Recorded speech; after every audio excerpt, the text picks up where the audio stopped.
जय हिंद, जय भारत। आज मैं डॉक्टर ए.के. तिवारी आप लोगों के सामने सरकार द्वारा लाई गई सेना की एक प्रमुख और बहुत महत्वपूर्ण योजना के बारे में चर्चा करने आया हूं।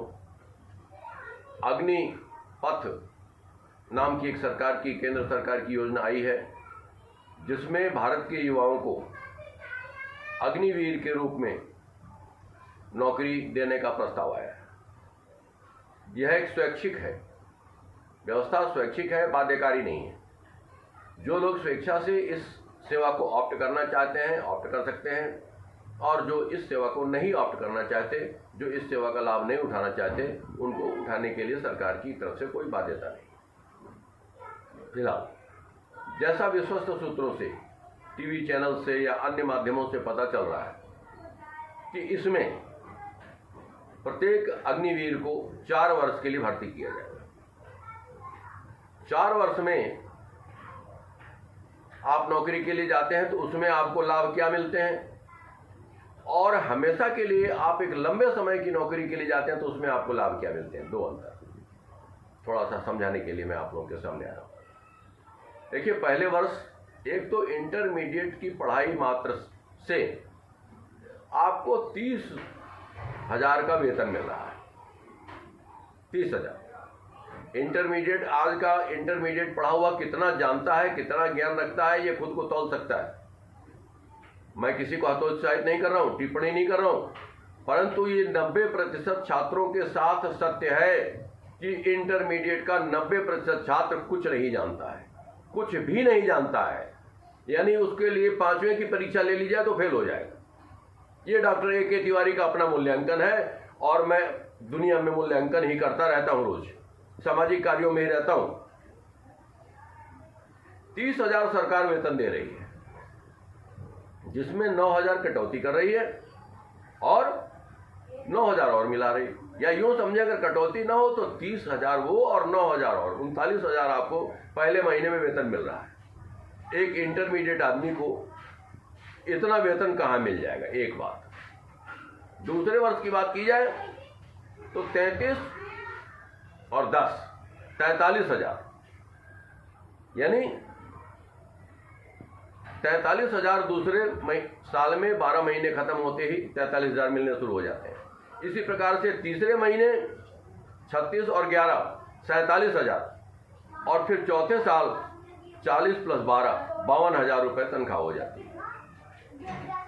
4 साल में 52,000 का वेतन पाना क्या इंटरमीडिएट आदमी के लिए संभव है? हम लोग भी समाज ही में रहते हैं और समाज ही का मूल्यांकन करते हैं।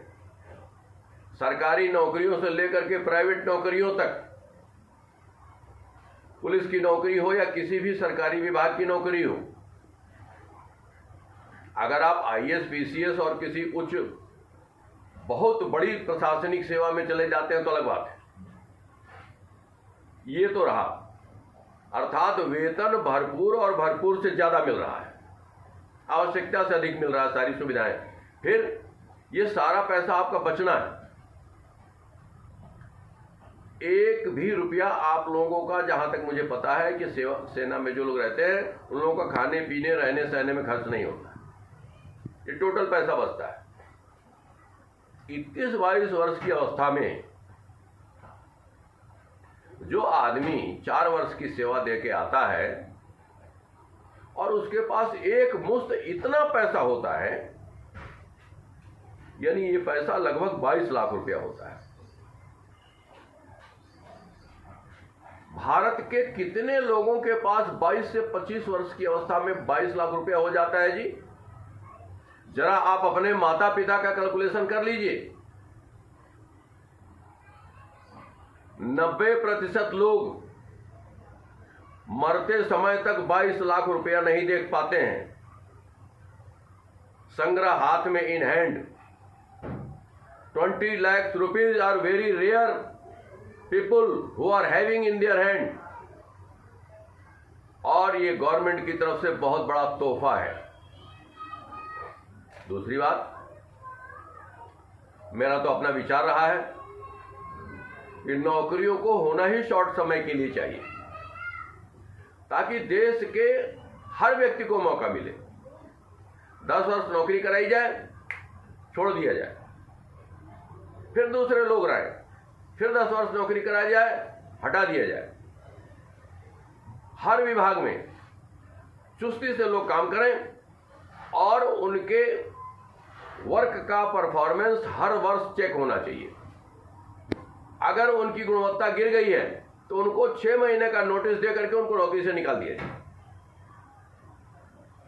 प्राइवेट कंपनियां सारी सफल होती जा रही हैं, सरकार की सारी योजनाएं घाटे में जा रही हैं।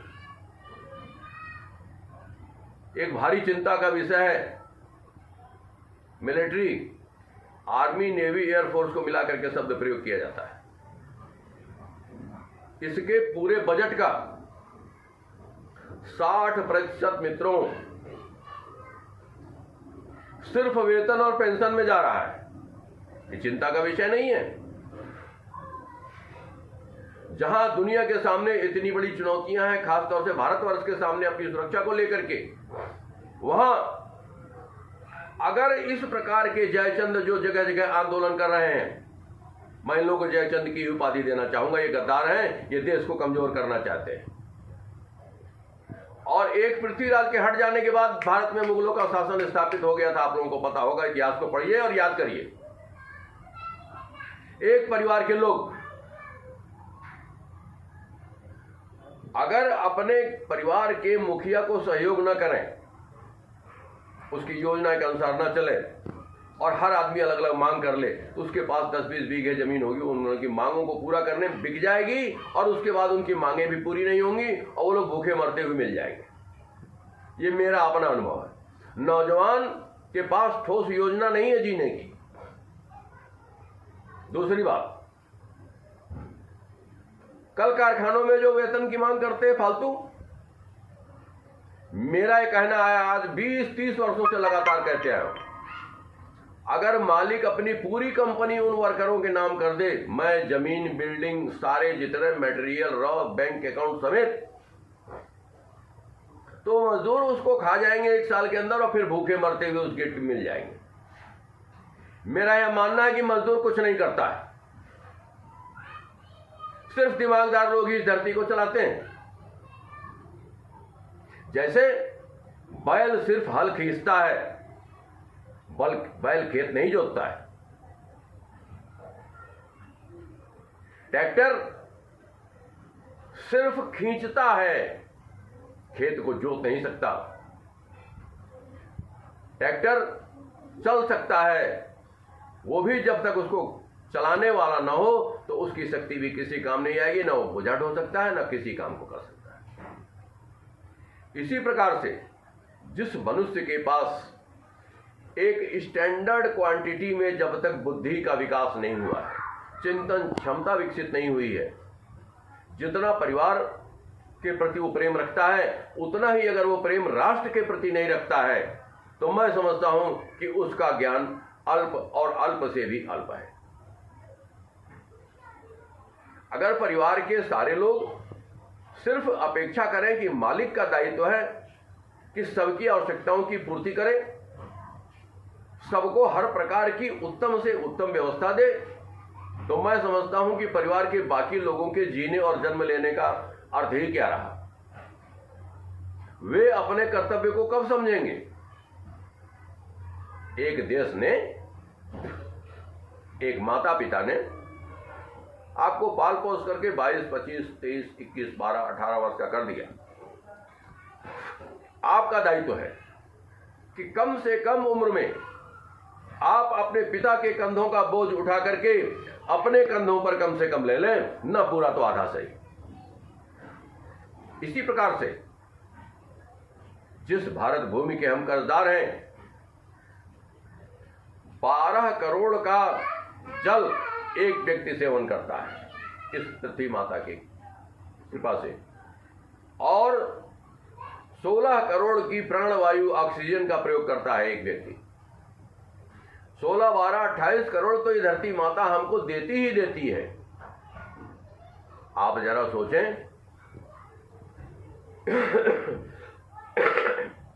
आपको जीने की कितनी आवश्यकताएं, आपके जीवन की कितनी आवश्यकताएं यह राष्ट्र पूरा कर रहा है।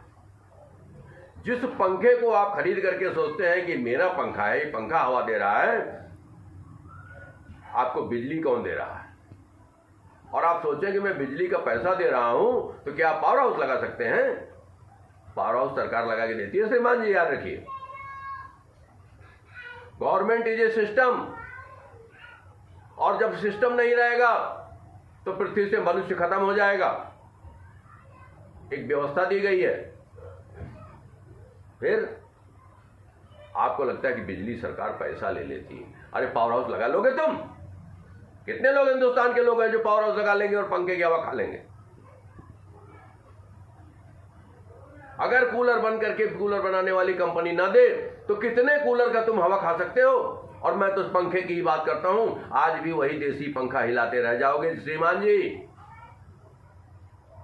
कोऑपरेशन किसको कहते हैं? कदम से कदम मिला करके चलना किसको कहते हैं? एक दूसरे से मिलजुल करके चलने की शक्ति कितनी होती है? मैं समझता हूं इतने से अगर आप में बुद्धि का थोड़ा भी अंश है, 1% भी, तो आपको ज्ञान हो गया होगा। समाज एक दूसरे के बल पर टिका हुआ है। हम अकेले सुरक्षित नहीं हैं, चाहे भीम ही क्यों ना हो। हमारी सुरक्षा हमारे परिवार, हमारे समाज, हमारे परिवेश, हमारे राष्ट्र, इन सब की वजह से। इसके अलावे और राष्ट्र के अलावे पूरा विश्व सुरक्षित रहे, और विश्व की सुरक्षा के लिए ब्रह्मांड का भी सुरक्षित रहना आवश्यक है। जो आप जल प्रदूषण, वायु प्रदूषण पैदा कर रहे हैं, समुद्र में कितनी गंदगी निकल रही है, खैर छोड़िए, अन्य विषयों पर जाने की आवश्यकता नहीं। मैं यहां पर सिर्फ अग्निवीर जो हमारे योद्धा भर्ती होंगे उनके बारे में चर्चा करने आया हूं कि कौन सी नौकरी करके प्रारंभिक अवस्था में एक इंटरमीडिएट आदमी को, जो अपने ज्ञान को तौल ले पहले ही कि मैं हूं क्या, मैं हूं क्या, मैं उसकी निंदा नहीं करना चाहता हूं यहां पर, लेकिन 90% तो ये समझ ही गए होंगे कि मैं हूं क्या। और उसको अगर इतना मिल रहा है, ये 24 लाख रुपया, 22 लाख रुपया, अगर 12 लाख तो वैसे आ रहा है और 12 लाख आपने वेतन के रूप में ले लिया, तो इतना पैसा अगर 4 साल में आपके घर में आ गया, ये 24 लाख रुपया, ये 22 लाख रुपया, आप जरा अपनी 3 पीढ़ियों का इतिहास उठा के देखिए और वोट कीजिए इसके ऊपर कि भारत के कितने प्रतिशत लोगों ने 24 लाख रुपया 25 वर्ष की अवस्था तक देखा है। इसके लिए कितनी खून पसीने की मेहनत करनी पड़ती है, आंखें फोड़ करके पढ़ाई करनी पड़ती है, और सब में वो काबिलियत नहीं होती, सबका मानसिक स्तर वो नहीं होता, कितना भी परिश्रम कर लें वो वहां पहुंच नहीं सकते। ये बड़ी सुलभ योजना है और इसका सबसे बड़ा लाभ और है, मोदी जी की दूरदृष्टि को मैं बार बार प्रणाम करता हूं। देखिए, 4 वर्ष के लिए हमारे 50,000 परिवार, 50,000 परिवार का मतलब 5 लाख लोग, भारत के 5 लाख नागरिक, इसी प्रकार से हर 4 वर्ष में सिर्फ इसी योजना से 5 लाख 5 लाख 5 लाख 5 लाख 20 लाख लोग इस 4 वर्ष में ही लाभान्वित हो जाएंगे। ये तो तब जबकि पीछे से भर्ती ना हो तब, और हर साल 5 लाख आते रहेंगे, तो 4 वर्ष पूरे होने के बाद ये 2 लाख और प्लस 1.5 लाख 3.5 लाख लोग होंगे जिनके घरों में 10 व्यक्तियों को जोड़ दिया जाए तो ये 35 लाख लोगों तक इसका लाभ पहुंच जाएगा। 35.5 लाख व्यक्ति इस देश का बेकारी, गरीबी से उबर करके बाहर आ जाएगा। उस उम्र में आप में अगर काबिलियत है या इन 4 वर्षों में आपने काबिलियत विकसित कर ली, तो आपके परिवार के लोग आपको IAS, PCS जैसी बड़ी नौकरियों की तैयारी करने के लिए 2, 4, 10 लाख रुपया नहीं दे सकते, लेकिन ये सरकार दे रही है। उस पैसे से आप कहीं भी बढ़िया से बढ़िया कोचिंग करके अपनी प्रिपरेशन कर सकते हैं, और आप में थोड़ा भी टैलेंट है तो ये पैसा 5 साल की कोचिंग के लिए काफ़ी है और आप क्वालिफाई कर सकते हैं। इतना बड़ा आधार मिल रहा है आपको, सिर्फ समझा रहा हूं, इसको समझते चलें। हर माता पिता की सीख प्रायः बच्चों को विपरीत महसूस होती है। उम्र का फासला है। जिसने दुनिया को देखा नहीं है, अब दुनिया देख के बैठे हैं 70 वर्ष की अवस्था में। आज भी हमारे पास ये 25 लाख रुपए देखने को है नहीं। हम एक डॉक्टर हैं और हमारे 2 बेटे कमाते भी हैं, ठीक ठाक कमाते हैं, और मैनेजर भी हैं दोनों। मैं उस परिवार की चर्चा कर रहा हूं, तो मैं तो ये कह रहा हूं, यह योजना बहुत ही अच्छी है, हर प्रकार से सटीक है, और इसकी निरंतरता को बढ़ाया जाए तो और भी अच्छा है। जितने लोग ये आंदोलन कर रहे हैं, मैं जान रहा हूं ये कौन लोग हैं। राष्ट्र विरोधी शक्तियां, ये कांग्रेस, ये कम्युनिस्ट पार्टी, ये परिवारवादी पार्टियां, चाहे वो शिवसेना वाली हो वो भी परिवारवादी है, और चाहे मुलायम सिंह की हो ये भी परिवारवादी है। इनकी राष्ट्रवादी कोई सोच नहीं है। आप देख रहे हैं कि कितने आकंठ भ्रष्टाचार में डूबे हुए हैं, कंठ तक डूबे हुए हैं, थोड़ा सा पानी और आ जाते डूब के मर जाएंगे। सोनिया और राहुल आज 15 वर्षों से जमानत पर चल रहे हैं, सुप्रीम कोर्ट तक से राहत नहीं मिली है,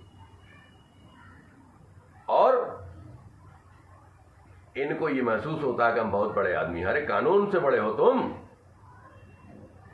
क्या है तुम्हारी हैसियत? तुम हो कौन? तुम कानून को आंख दिखा सकते हो? एक व्यवस्था के विपरीत तुम चल सकते हो? अपनी हैसियत को जानो। एक व्यवस्था में परिवर्तन करना राष्ट्रद्रोह है। राष्ट्र के विकास में तुम्हारा क्या योगदान है? ये मैं प्रश्न सिर्फ राजीव गांधी, राहुल गांधी से नहीं कर रहा हूं, सोनिया गांधी से नहीं कर रहा हूं, मैं भारत के हर नागरिक से कर रहा हूं। इन नागरिकों में देश के मंत्री, प्रधानमंत्री और मुख्यमंत्री गण भी आते हैं। आपका राष्ट्र के प्रति क्या योगदान है? अगर इसमें देखा जा रहा है तो एक विहंगम दृष्टि डाली जाए, उड़ती हुई निगाह डाली जाए, तो मोदी जी, अमित शाह, राजनाथ सिंह, ये चंद 5-6 लोग केंद्र में दिखाई दे रहे हैं। उत्तर प्रदेश में योगी जी और उधर शिवराज सिंह मध्य प्रदेश में दिखाई दे रहे हैं। इसके अलावा कोई आदमी अपने चरित्र को इस प्रकार से नहीं कर पाया कि उंगलियों पर उसको गिना दिया जाए कि ये आदमी पूरा राष्ट्रभक्त है, राष्ट्र के लिए बहुत अग्रणी होकर के दिन रात चिंतन कर रहा है। ये जो अग्निवीर योजना आई है, ये यूं ही नहीं आ गई होगी। इसके पीछे चिंतन चला होगा, वैचारिक मंथन चला होगा, मंत्रणाएं चली होगी, बड़े बड़े अर्थशास्त्रियों, सैन्य शास्त्रियों और बौद्धिक ज्ञान रखने वाले लोगों से विचार विमर्श हुआ होगा। तब इस निष्कर्ष पर सरकार पहुंची होगी कि इसको देखा जाए, और ये किया जा रहा है, बाध्यकारी नहीं है। आप शिक्षा से जाएं, लेकिन क्वालिफाई करना पड़ेगा, योग्यता तो फिर भी रखनी होगी। उसमें भी ये 10% को परमानेंट रख रहे हैं। तो अगर आप में इतनी भी काबिलियत नहीं है कि आप टॉप 10% में आ सकते हैं, तो व्हाट यू डिजर्व? आप सोचते क्या हैं, आप चाहते क्या हैं, जब आप में काबिलियत का ही अभाव है?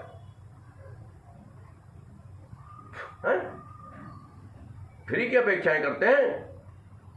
अरे सीना ठोक के कहो कि आज मैं भर्ती हो रहा हूं और उस 10% में ऊपर के परसेंट, पहले परसेंट में मेरा नाम होगा।